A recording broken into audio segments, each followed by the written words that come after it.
ఇక మీరే చెప్పుర్రు ఇక ఈ నా కొడుకుల్ని ఏం చేయాలనో. ఆఖరికి గుడ్లు కూడా కల్తీ చేస్తుర్రు. పాలు కల్తీ, ఫుడ్డు కల్తీ. అమ్మ! ఎట్లా బతకాలే ఏంది? ఈ నెక్స్ట్ జనరేషన్ పరిస్థితి ఏంది?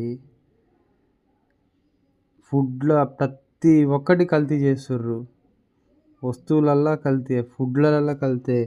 కనీసం రోజుకొక పిల్లలకి గుడ్డు పెడదామన్నా కూడా, గుడ్డు కూడా కల్తీ చేస్తుర్రు. ఆల్రెడీ గుడ్లు ఇప్పటికే బాయిలర్ అని చెప్పేసి బాయిలర్ గుడ్లే సరే ఏదో ఒక గుడ్డు కదా దొరికింది ఏదో ఒకటి అని చెప్పేసి ఏదో ఒకటి తింటుర్రు.